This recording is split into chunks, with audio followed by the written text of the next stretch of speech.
1932 se restauró la democracia en Chile, con la elección de Arturo Alessandri Palma como presidente de la República. El León de Tarapacá, como se conocía el caudillo liberal, había gobernado también entre 1920 y 1925, pero con una visible interrupción a raíz del ruido de sables del 24 y los golpes militares del año siguiente, que no solo cambiaron el camino de su administración, sino que marcaron el fin del parlamentarismo y dieron vida posteriormente a la Constitución de 1925. Uno de los problemas fundamentales que había experimentado el país entre 1924 y 1932 fue precisamente la vigencia del militarismo, que convocaba a los uniformados al gobierno y los hacía parte fundamental de las definiciones políticas del país. ¿En qué sentido o circunstancias se pudo apreciar esa presencia del ejército en política? Algunas manifestaciones relevantes muestran claramente la politización de las instituciones armadas y su contraparte, la militarización de la política. La intervención comenzó con el ruido de sable de septiembre de 1924, que significó luego la incorporación del general Luis Altamirano como ministro de Alessandri y la aprobación manu militari de diversas leyes sociales y militares, postergadas durante años por el régimen parlamentario. A los pocos días, el propio presidente Alessandri tuvo que dejar la moneda con permiso constitucional y el Congreso Nacional fue clausurado. En un documento notable, el manifiesto del 11 de septiembre, la Junta Militar, que representaba el pensamiento y los ideales de la oficialidad joven del ejército, explicitó su posición ante los acontecimientos. La miseria del pueblo, la especulación, la mala fe de los poderosos, la inestabilidad económica y la falta de esperanza en una regeneración dentro del régimen existente habían producido un fermento que irritaba las entrañas de las clases cuya lucha por la vida es más difícil. Este movimiento es fruto espontáneo de las circunstancias. Su fin es abolir la política gangrenada y su procedimiento enérgico pero pacífico. Es ahora de cirugía y no de venganza y castigo. En otra parte, el texto explicaba su objetivo. Nuestra finalidad es la de convocar a una asamblea constituyente de la cual surge una carta fundamental que corresponde a las aspiraciones nacionales.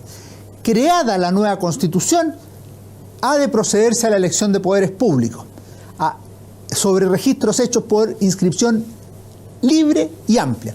Constituidos estos poderes, habrá terminado nuestra misión, afirmaban los militares.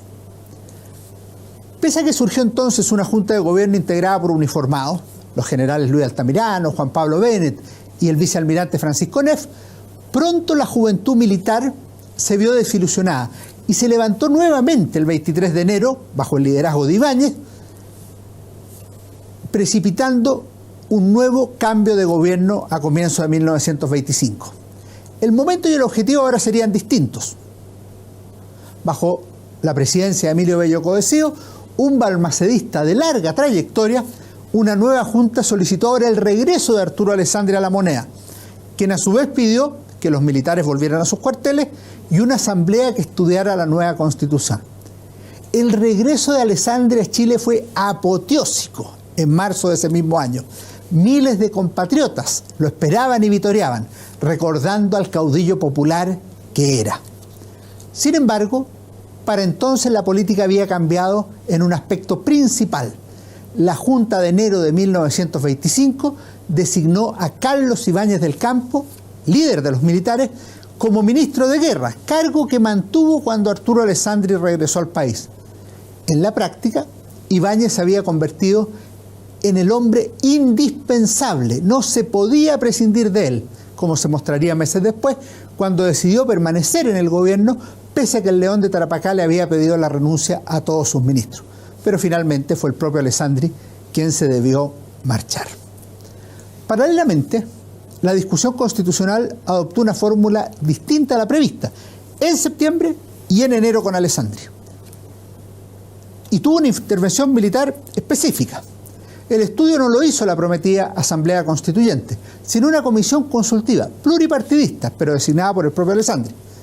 Cuando la mayoría de dicha instancia y de los partidos habían manifestado su preferencia por restablecer el régimen parlamentario, En la nueva Carta Fundamental se escuchó la voz del general Mariano Navarrete, a su vez inspector general del Ejército. Esto fue lo que dijo: el Ejército tiene horror a la política y por consiguiente no se mezclará jamás en sus actividades, pero tampoco mirará con indiferencia que se haga tabla rasa de sus ideales de depuración nacional, es decir, de que se olviden las finalidades de las revoluciones del 5 de septiembre de 1924 y del 23 de enero de 1925, para volver a la orgía política que dio vida a estos movimientos. Esto no lo aceptaría jamás el país, ni las instituciones que lo componen.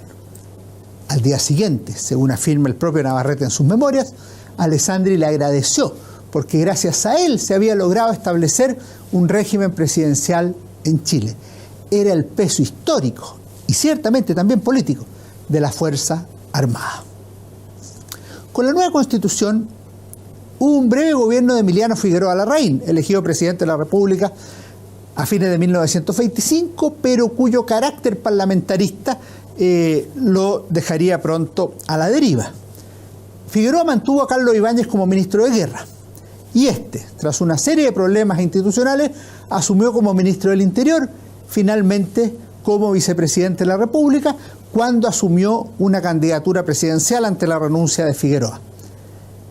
Declaró poco antes de asumir el gobierno: no omitiré sacrificios propios ni ajenos para guiar al país por la senda justa, para mantener el orden, aunque al término de mi periodo, en vez de poder declarar que me he ceñido estrictamente a las leyes, solo pudiera afirmar repitiendo la frase histórica: juro que he salvado a la República.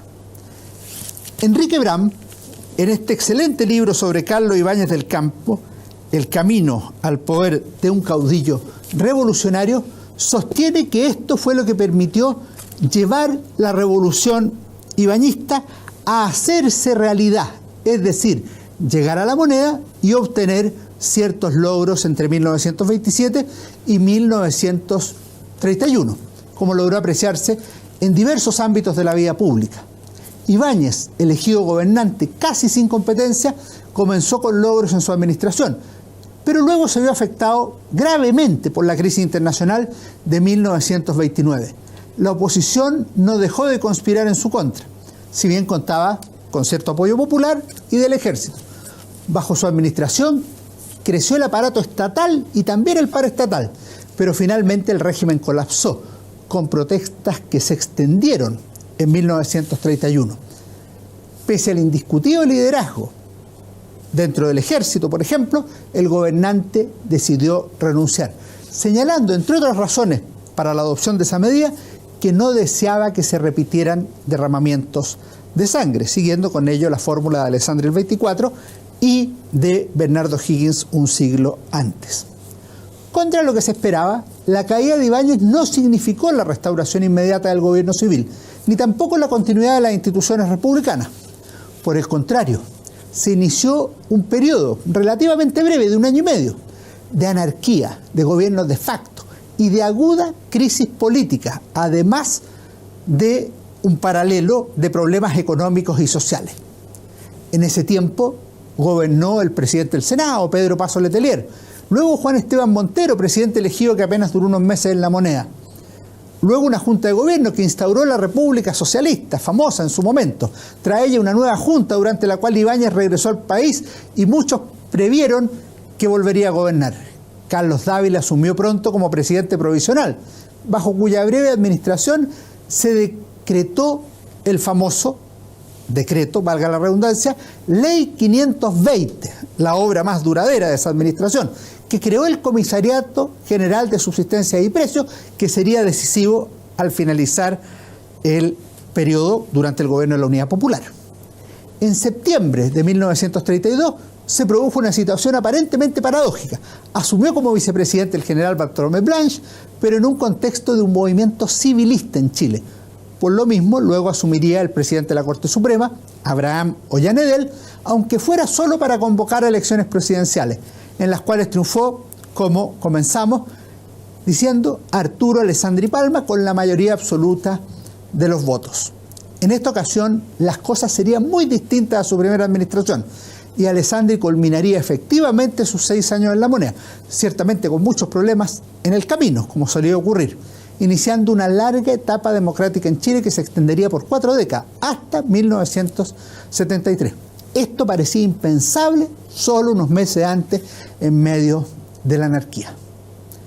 Entre muchas otras cosas, la etapa que comenzó en 1932 estuvo marcada por un fuerte acento ahora antimilitarista, al que contribuyó el propio Alessandri.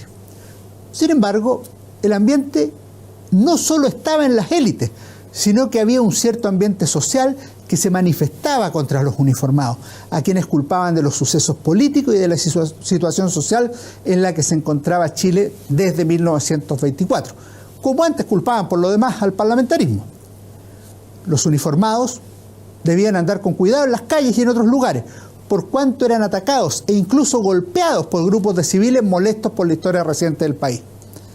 En otro plano, se crearon las famosas milicias republicanas, una especie de guardia cívica que buscaba proteger al régimen civil frente a una eventual nueva asonada militar.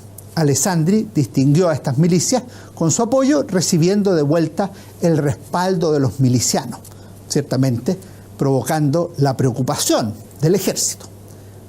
En el largo plazo, la consecuencia me parece que fue mucho mayor. Este repliegue militar significó que los uniformados no solo se apartaron del mundo civil, sino que desarrollaron una vida aparte, formaron un mundo propio. El sector político, por su parte, fue descuidando los asuntos militares, lo que haría crisis a finales de la década de 1960, cuando los militares emergerían nuevamente como actores políticos decisivos en la historia de Chile, cuestión que se extendería hasta el 11 de septiembre de 1973. Nos vemos.